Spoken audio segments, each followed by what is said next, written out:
এই মুহূর্তের সবচাইতে গুরুত্বপূর্ণ খবর, আপনাদেরকে কিছু টিপস, কিছু তথ্য বিশ্লেষণ করে আমরা কিছু ভেঙে ভেঙে বিষয়গুলি জানাচ্ছি। চতুর্থ দফা নির্বাচন, প্রথম, দ্বিতীয়, তৃতীয়, চতুর্থ, ঠিক টাইমে তৃণমূল কিন্তু মালদা, মুর্শিদাবাদ, উত্তর দিনাজপুর, বহরমপুর, রায়গঞ্জ বিভিন্ন এলাকাতে বিভিন্ন রকমের তারা কিন্তু রীতিমতো কারচুপি করতে পারে। বিশেষ করে এমনটাই সূত্রের খবর, সম্ভবত যেহেতু গতকাল মধ্যরাত্রি বেলায় থেকে আমরা দেখেছিলাম যে বর্ধমানে ইভিএম স্ট্রং রুমে, অর্থাৎ সরাসরি হওয়ার সম্ভাবনা বেশি। কি সেখানে কেন্দ্রীয় বাহিনী নিরাপত্তা নেই, সেখানে রাজ্যের পুলিশ প্রশাসন নিরাপত্তাতে ছিল। ঠিক টাইমে আপনাদেরকে বলবো যারা বিন্দাস বনে মুর্শিদাবাদের, যেটা লালবাগ আমরা বলছি, মুর্শিদাবাদ লোকসভা কেন্দ্র, জঙ্গিপুর এবং বহরমপুর, এই তিনটি লোকসভা আসনে কিন্তু তৃণমূল একটা টার্গেট নিয়েছে। তারা ভোটে পরাজিত স্বীকার করবে কি করবে না, সেটা কিন্তু প্রশাসন, রাজ্যের প্রশাসনের ওপর কিন্তু একটা নির্ভরশীল বাংলার মানুষের ওপর নেই। মানে প্রশাসনের ওপর এক কথায় বলা যেতে পারে যে ভরসা নেই। ভালো করে মনোযোগ দিয়ে শুনবেন, তাহলে বিষয়বস্তুগুলো আপনারা ভালো করে জানবেন যে তৃণমূল আসলে কী রূপে চিত্রটা আকার ধারণ করেছিল। তাহলে এই যে মালদা, এছাড়াও রয়েছে যে জঙ্গিপুর লোকসভা কেন্দ্র, জঙ্গিপুরে যে 7টি বিধানসভা, সব বিধানসভা ক্ষেত্রে আমরা দেখেছিলাম যে সেই একই কায়দায় 2021-এর যে বিধানসভা নির্বাচনে সিপিএম কংগ্রেসকে পরিকল্পনাভাবে হারানো হয়েছিল, এটাও তার সত্যতা তো যাচাই করানো হয়নি। যেহেতু 2019-এ এতই কারচুপি করেছিল তৃণমূল, ছাপ্পার উপরে ছাপ্পা, এবার কিন্তু অনেকটা থাপ বুঝতে পারবে শাসক দল তৃণমূল। তাহলে বিশেষ করে সবচেয়ে গুরুত্বপূর্ণ খবর, বিগ ব্রেকিং নিউজ, আপনারা প্রত্যেকেই বুঝতে পারছেন যে আমরা কোন বিষয় নিয়ে আলোচনা করছি, আর এই বিষয়ের মধ্য দিয়ে ভালো করে মনোযোগ দিয়ে শুনে রাখবেন। মুর্শিদাবাদ লোকসভা কেন্দ্রটি কিন্তু প্রেস্টিজ ফাইটের লড়াই, তৃণমূল পরাজিত হচ্ছে এটাই সম্ভাবনা বেশি। মুর্শিদাবাদের জঙ্গিপুর থেকেও এবং সরাসরি বহরমপুর থেকে তো বিজেপি, সরাসরি বিজেপি তৃণমূল তো পরাজিত হবেই স্বাভাবিকভাবে, সামান্য কিছুটাও হলেও রীতিমতো কিন্তু অধীর চৌধুরীর যে একটা টার্গেট, সেটা মুর্শিদাবাদের 3টি লোকসভা আসনেই বাম কংগ্রেস জোট জিতবে, জয়ী হবে বলে আশা। কিন্তু সেই আশাটা ভোট গণনার দিনে যদি দেখা যায়, তাহলে ইভিএমটা কারচুপি হতে পারে, 2019-এর লোকসভা ভোটের ভরা হতে পারে, বা বিধানসভার 2021-এর ভরতে পারে। মানে এগুলো তখন গণনার সময় অতটা নজর বা প্রিসাইডিং অফিসার বা তখন তারা অতটা গ্রহণযোগ্য করে দেখে না, কেন রাজ্যেরই তো তারা যুবক, রাজ্যেরই তো তারা ছেলে। তাই এই বিষয়গুলি আপনারা কন্ট্রোল রুম ভালো করে একেবারে নিয়ম অনুযায়ী, কিন্তু তার জন্য যখন ওই এজেন্ট যারা থাকে তাদেরকে সচেতন হতে হয়, কত নম্বর স্লিপটা থাকছে, একটা ছবি তখন একটা তুলে নিতে হয়।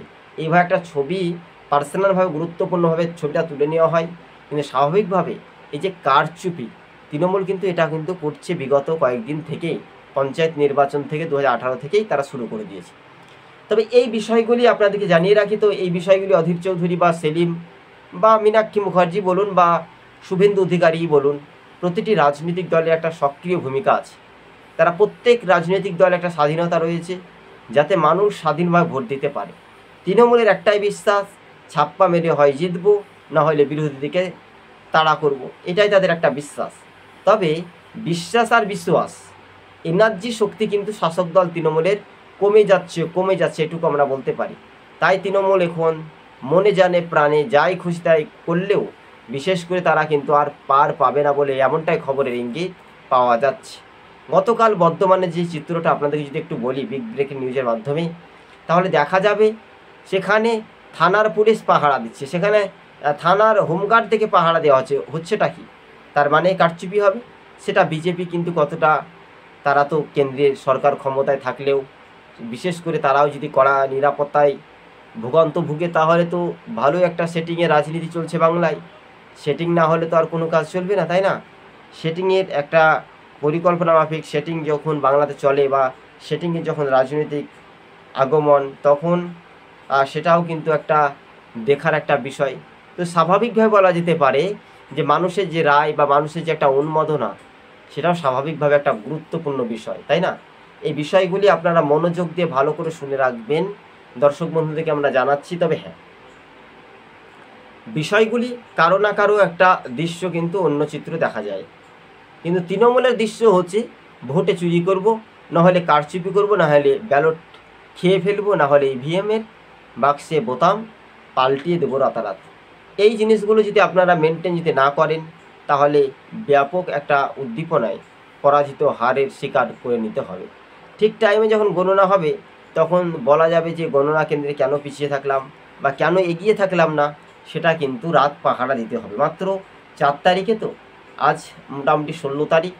মানুষের যে একটা রায় বা মানুষের যে একটা গ্রহণযোগ্য, সেটাই বাস্তবে তৃণমূল বুঝতে পেরেছে যে চুরি করে যদি ভোটে জিতা যায় তাহলে আরও একটা ভালো হবে। কিন্তু বর্তমানে আপনারা জানছেন যে একই সঙ্গে কয়েকজন ওখানে বিজেপির সমর্থকরাই প্রতিরোধ নাকি করেছেন, আমি জানি না সঠিকভাবে, কিন্তু হ্যাঁ জেনে ফেলে দিয়েছি। কিন্তু রাতেরই আমাদের কাছে যখন খবর আসে, তখন বিষয়টা বিজেপি সেটা ভাববে, বিজেপি সেন্টারে, বিজেপি কেন্দ্রীয় সরকারের ক্ষমতায় থাকলেও কড়াকড়ি করে এই নিয়ম অনুযায়ী কিন্তু তারা পারছে না। কিন্তু এই রাজ্যে তৃণমূল বুঝতে পেরেছে, যদি ইন্ডিয়া জোটে তিনি ডুবানো জলে নামতে চাইছেন, সেই ইন্ডিয়া জোট গুরুত্বই দিতে কিন্তু তাকে নারাজ সিপিএম কংগ্রেস। স্বাভাবিকভাবেই মমতা বন্দ্যোপাধ্যায় কংগ্রেসকে তীব্র কটাক্ষ করে বলেছিল 40টা আসনই পাবে না। এখন তিনি বলছেন 315 ইন্ডিয়া জোট পাবে। তার মানেটা কি? বাম কংগ্রেস জোটের সরকার গড়লেই মহিলাদের পিছু 8,500 টাকা করে ব্যাংক অ্যাকাউন্টে প্রতি মাসে দেবে। তো এই যে দেবে, সেই কিছুটা প্রভাব তো ভোট বাক্সে পড়বে। রাহুল গান্ধীর বা সরাসরি যে মোদির বিরুদ্ধে যে লড়াই বা প্রতিদ্বন্দ্বিতা, সেটা কতটা উজ্জীবিত হবে, তাই না? এই বিষয়গুলি আপনাদেরকে মনোযোগ দিয়ে ভালো করে শুনতে হবে। তাছাড়াও যে রাজনৈতিক সমীকরণ হিসেবে মানুষের রায় বা জনতার যে আওয়াজ, সেটাও এক প্রকার যে হাওয়া কোন দিকে দৌড়ে এগিয়ে আসবে, সেটাও একটা সম্ভাবনা বেশি। মানুষের রায় বা জনতার যে আওয়াজ, সেটা সম্পূর্ণভাবে আপনাদের সঙ্গে যে প্রতিক্রিয়াগুলো দিচ্ছি সেটার উপরেও একটা নির্ভরশীল হবে। কিন্তু অন্যদিকে আমরা যে চিত্রটা দেখতে পাচ্ছি যে জঙ্গিপুরে, ধরুন জঙ্গিপুর লোকসভা কেন্দ্রের মানুষজন কি বলতে চাই, জঙ্গিপুরের মানুষজন 60টি বিধানসভা, সেখানে কিন্তু আমরা দেখেছিলাম যাতে মুর্তুজা হোসেন বকুল জয় হয়, সেই জয় তারা মার্জিনটা কতটা কমাতে পারে, কিন্তু কারচুপিটা হওয়ার সম্ভাবনা বেশি বলে সূত্রের খবর অনুযায়ী এক সংস্থা রিপোর্ট থেকে আমরা বারবার করে এই তথ্যগুলো পাওয়া যাচ্ছে। তবে সম্ভবত বিগ ব্রেকিং নিউজ। তবে এই ঘটনাগুলি কতটা সরজমিনে প্রতিটি রাজনৈতিক দল, বিজেপি, সিপিএম, কংগ্রেস, আইএসএফ, কতটা রাজনৈতিক দল তারা আকর্ষণীয়ভাবে ফলাফলের ইঙ্গিতভাবে তারা কিন্তু বুঝতে পারবে। কিন্তু এই সমীক্ষার একটা বড় রিপোর্টে যে একটা আর্থিক দিক থেকে মানুষের যে পরিকল্পনা, অধীর চৌধুরীকে ভোটে হারানোর টার্গেট কিন্তু তৃণমূল নিয়েছিল, সেই পর্যন্ত পারেনি। কিন্তু ইভিএম বাক্স তো রাত পাহারা দিতে হবে। রাতের বেলায় ভোর 6টার দিকে ভরবে না 4:30টার দিকে ভরবে ইভিএম কারচুপি, সেটাও কিন্তু স্ট্রং রুমটা পরিবর্তন হয়ে যেতে পারে। তার জন্য কেন্দ্রীয় বাহিনীদের নজর দেওয়া উচিত। তার জন্য জাতীয় নির্বাচন কমিশনকে বলবো, রাজ্যের প্রশাসনের ওপর কোনো বাংলাতে নির্ভরশীল করতে পারবে না বাংলার জনগণ। যে বাংলার জনগণের ওপর নিরাপত্তা নেই, যে সন্দেশখালির ঘটনাগুলি বারবার করে বিরোধীরা প্রশ্ন করছেন, তুলে ধরছেন, এবার সেই মতাবেগ অনুযায়ী বা অনুসারে সেটা কিন্তু দ্রুত গতিবেগে এগিয়ে যাওয়ার সম্ভাবনা বেশি। কিন্তু এই রাজনৈতিক মহলে একটা পারস্পরিক যে একটা গুরুত্বপূর্ণ ভূমিকা, সেটার উপরে তো নির্ভরশীল অবশ্যই হবে, তাই না? এই বিষয়গুলি আজকে আপনাদের সঙ্গে লাইভ অনুষ্ঠানের মধ্য দিয়ে যে পর্যালোচনা করে তুলে ধরলাম। এদিকে সেলিম মুর্শিদাবাদ কেন্দ্রে, সেখানেও কিন্তু একেবারে বলাই যেতে পারে জোট টক্কর দিয়ে সমান সমান তাদেরকে কিন্তু লড়াইয়ের ইঙ্গিত দেওয়ার একটা কথা ঘোষণা করলেও মানুষের রায় বা জনতার আওয়াজ, সেটা কিন্তু স্পষ্টভাবে হওয়ার সম্ভাবনা কিন্তু দেখা যেতে পারে, তাই না? বিষয়বস্তুগুলো আপনারা ভালো করে মনোযোগ দিয়ে শুনবেন। তাছাড়াও যে রাজনৈতিক সমীকরণ বা রাজ্য রাজনীতির বিষয়টা কিন্তু একটা অন্য একটা খোশ মেজাজে আনন্দ হতে পারে। তাই তৃণমূলকে ভোটে হারাতেই মানুষের ঐক্যবদ্ধভাবে একটা পরিকল্পনা নিলেও তৃণমূল ফাঁক পেলেই ছাপ্পা মারতে শুরু করবে, তৃণমূল ফাঁক পেলেই ইভিএম কারচুপি করবে, এটা কিন্তু একটা জানা ছিল স্বাভাবিকভাবে। তাহলে কি 2021-এ যেটা নির্বাচন হয়েছিল, তাহলে কি বাম কংগ্রেসকে এইভাবে শূন্য করে দিয়েছিল তৃণমূল? হ্যাঁ, বিষয়টা হচ্ছে এটা একটা তাৎপর্যপূর্ণভাবে, বিষয়টা হচ্ছে এটা একটা রাজনৈতিক সমীকরণ হিসেবে যে একটা আলোচনা। ধরুন জঙ্গিপুরের 60টি বিধানসভার মধ্যে কংগ্রেস লিড দিচ্ছে লালগোলা, নবগ্রাম, এছাড়াও সরাসরি সুতি, এবং অন্যদিকে আমরা সাগর দিঘি। তৃণমূলের লিড থাকতে পারে খড়গ্রাম, জঙ্গিপুর, রঘুনাথগঞ্জ। হ্যাঁ, এছাড়াও কিন্তু তৃণমূলের লিড কিন্তু দেখা যাচ্ছে না। তবে আইএসএফের ভোট কাটাকাটিতে কংগ্রেস সুতিতে 1000 ভোটের ব্যবধানে লিড হতে পারে বা 500 ভোটে, এটাও একটা বাস্তবে একটা সমীকরণের সত্যতা যাচাই করে আমরা দেখছি বিষয়টা কি হতে পারে। তবে রাজনৈতিক মহলে যে একটা আনন্দ উপভোগ সেটা কিন্তু তৃণমূল অনেকটাই পিছিয়ে থাকবে বলে এমনটাই খবর। দর্শক বন্ধু, আজ ছিল এই পর্যন্ত। সকলে ভালো থাকবেন, সুস্থ থাকবেন, ধন্যবাদ। আর ইভিএম বাক্স কিন্তু পাহারা দিতে হবে, সরাসরি এসপি ডিএমদের ওপর কিন্তু ভরসা নেই। বাংলার মানুষ যদি পাহারা দিয়ে রুখে দাঁড়াতে পারে তাহলে কিন্তু ভোট গণনার দিনে বিরোধীদের এক প্রকার জোটের জয় হবে বলে এমনটাই খবরের আপডেট পাওয়া যাচ্ছে। ধন্যবাদ।